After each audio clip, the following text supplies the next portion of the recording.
hoje eu trago aqui duas pessoas que eu tive o prazer de convidar, né? Uma é o Hernani, que foi uma das pessoas que, né, ele trouxe para mim a oportunidade de iniciar na medicina do trabalho também, me abriu as portas. O prazer estar aqui e poder participar desse momento aí de divulgação e de trocar ideias, né? A realidade hoje mudou muito. Alisson. Muito obrigado pelo convite, é prazer estar aqui também junto com vocês.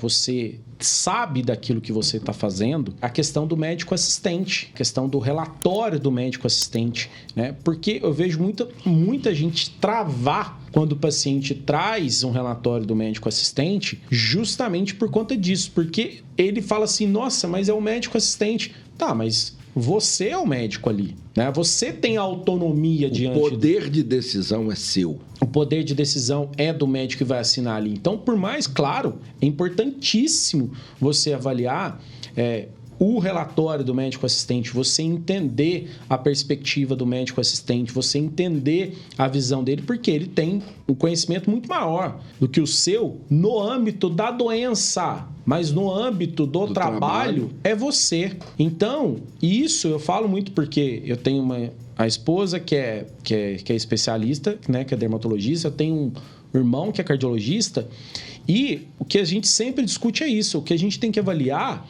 é pedir para o médico assistente capacidade funcional, do ponto de vista de descrição funcional ali, e não capacidade para o trabalho. Quem vai definir capacidade para o trabalho é o médico examinador ali, junto com o médico do trabalho.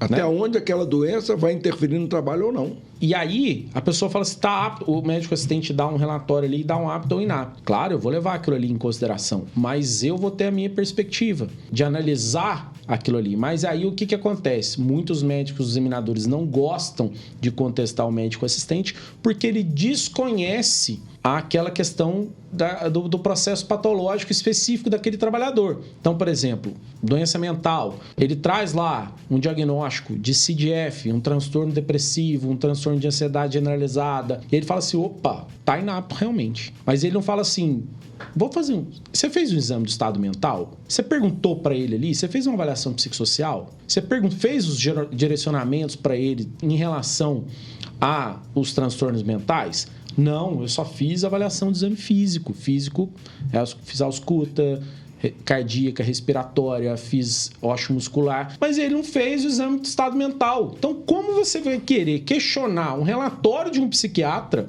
se você não fez um exame de estado mental? E aí eu falo assim, né, porque eu fiz um post recentemente, né, sobre a questão de registro especialista, do especialista. Aí teve alguém que comentou comigo assim, não, mas nem sempre o especialista, você consegue comprovar a qualidade dele somente por registro especialista. Concordo. Mas, automaticamente, também, as pessoas não querem o lugar do conhecimento do especialista também, né? De estudar a área do especialista. E isso também, sendo do trabalho, você tem que saber de tudo. Você tem que saber sobre psiquiatria, você tem que saber sobre dermatologia, sobre cardiologia, sobre neurologia, sobre pneumologia. O espectro é muito amplo. O espectro é muito amplo, então você tem que ter uma visão global. E aí o que acontece? Ele se sente acuado diante de um relatório do especialista.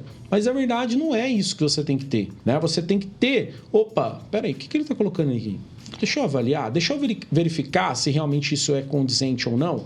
Então você tem que ter o poder crítico ali, né? Por isso que no curso a gente traz muito essa perspectiva de todas as especialidades sobre os exames, de interpretação dos exames, você questionar os exames, né? Para você ter autonomia da conduta ali e não ficar refém, muitas vezes, do relatório, do médico, do trabalhador ali. Então você tem que ter realmente uma visão global para ter assertividade na sua conduta. A gente vive esse conflito muito grande nas decisões do INSS. E na hora que você vem, o INSS dá uma alta e o paciente ainda chega para você, para o médico examinador dentro do consultório e saca um relatório do especialista e joga na mesa. O INSS não me avaliou, ele me deu uma alta administrativa praticamente. Ele afastou ele por um período, infelizmente, não foi avaliado efetivamente pelo médico do INSS e essa bomba cai aonde? Cai dentro do colo do médico examinador, dentro do consultório. Aí que entra dentro da Presmed, entra a figura da supervisão médica, para que em conjunto conjunto, eles tomam a decisão até para contestar a própria alta do INSS ali.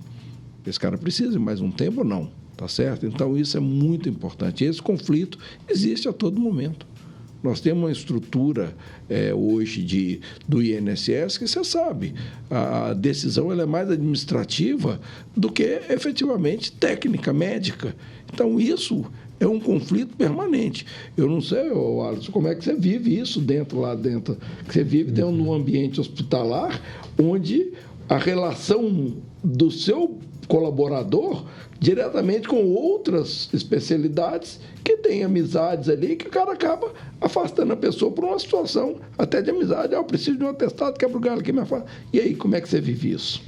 E isso é bem complicado mesmo. Principalmente, você falou, cai uma bomba, às vezes, pra gente, que a gente, assim, tem essa dificuldade no dia a dia mesmo de ter esse relacionamento com o funcionário, pelo menos na questão do hospital, mas principalmente de ter essa decisão. Será que ele está apto mesmo para poder voltar? Porque o INSS é o órgão superior. Então, a gente tem que acatar essa decisão na maioria das vezes. Ela é soberana, né? Ela é soberana. Então, ter esse diálogo com o funcionário, saber explicar para ele, tecnicamente, ter esse respaldo, às vezes é a maior dificuldade. E isso, ter um médico para poder te apoiar, um médico coordenador, ajuda demais. Porque vai ter mais experiência, vai ter, às vezes, mais vivência em certas áreas. Mas para o médico que está chegando agora, e no começo eu falo assim, que foi uma das maiores dificuldades, era o retorno ao INSS. Aquele paciente que era vamos dizer assim, tinha uma comorbidade grave e acaba que você tem que ali tomar aquela decisão. No conceito nosso como empresa prestadora de serviço, o tempo que a gente define para as consultas, para um retorno ao trabalho, ele é sempre dobrado. Sim. Ele é sempre dobrado, porque não é simplista essa tomada de decisão. E nem sempre, tem grande maioria, o empregado quer voltar, mas tem aquele empregado que não quer voltar. E ele tem um amigo, no caso, seu ambiente hospital. Sim. Você tem um colega lá, que é a instrumentadora, uma amiga, a técnica de enfermagem, e o cara dá um atestado para ela, aí ela pede para o outro atestado, né? Então, assim... Tem essa facilidade. Tem a facilidade pelo próprio ambiente de trabalho. E eles têm conhecimento jurídico, eles têm um conhecimento muito amplo disso. Então, eles sabem até onde que eles podem ir, até onde que eles podem somar aquele atestado, até onde pode colocar o CID, não coloca, para poder depois você acaba caindo dentro de uma perícia, né? Então, assim, o pessoal hoje, ele tem um conhecimento muito amplo da coisa, ele tem um poder e um domínio sobre as ações, às vezes, até do próprio médico. E aí foi o que o Júnior falou, a tomada de decisão é sua. E tem hora que você tem que bater na mesa e falar, não, eu estou te retornando e pronto, acabou. Sim. E chamam o problema para o peito. Certo, Júnior? Mas acontece que muitos colegas falam assim, não, mas você não pode... confrontar a decisão do INSS. Eu falei, você pode tomar qualquer conduta, desde que você assuma a responsabilidade ali, que você tenha clareza dos riscos. Tem que estar embasado. Tem que estar embasado tecnicamente, mas é isso que falta. Que eu vejo a pessoa falar assim, nossa, Júnior, você já deu inapto para retorno do INSS? Já. E não foi uma vez só, mas eu tinha todo o embasamento técnico ali. Ah, Júnior, o trabalhador veio com um relatório de 3 psiquiatras falando que ele está inapto. Você já deu apto? Já.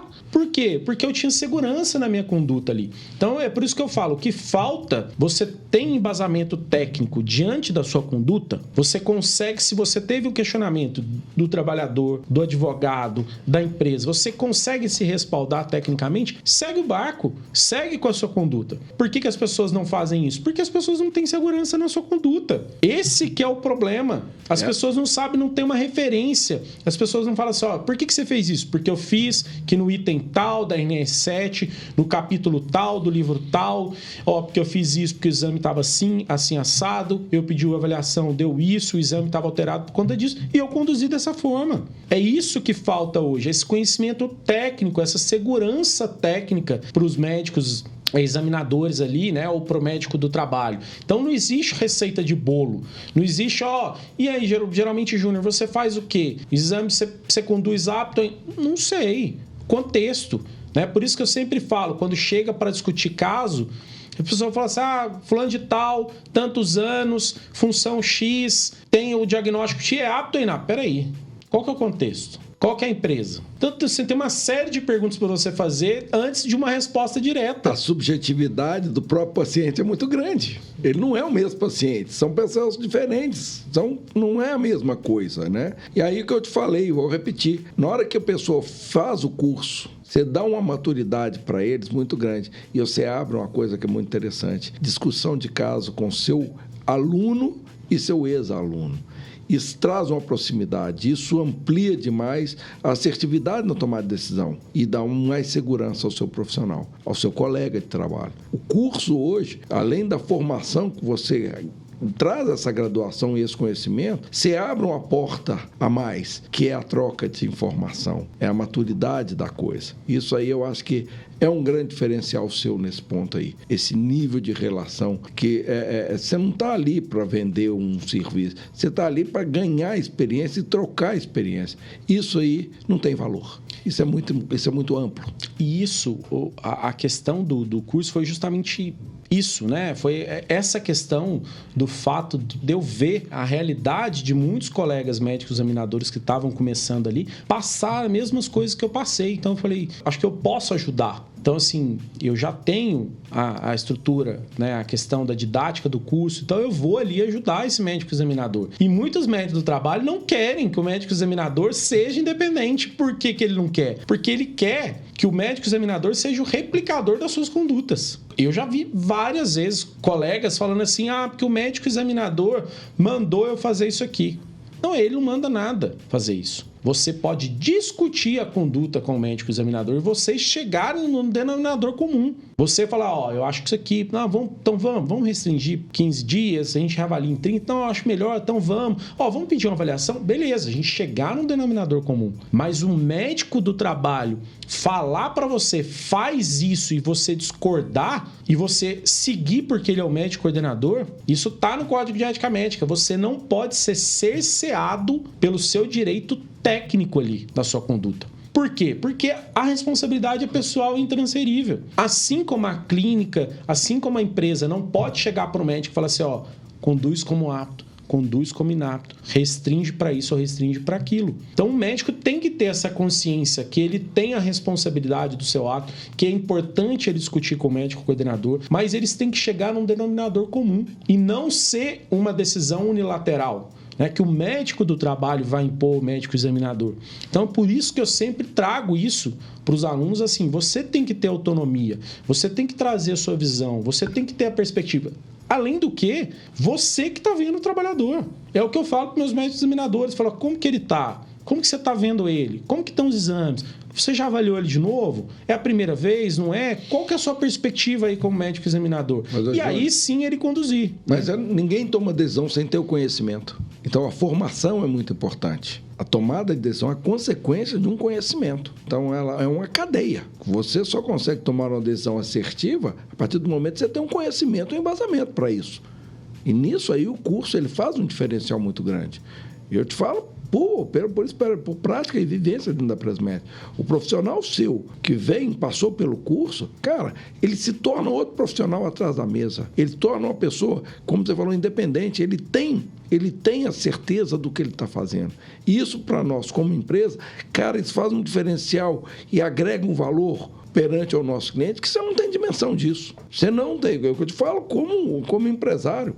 A qualidade profissional que sai daqui é muito diferenciada. É muito diferenciada. E outra, ele me dá uma relação junto ao meu cliente de segurança que ele não tem dimensão. Esse cliente se sente confortável ser atendido e na continuidade desse processo do contrato da gente. Então, ele agrega valor até para mim, como empresário, na fidelização do meu cliente. Isso é muito diferencial.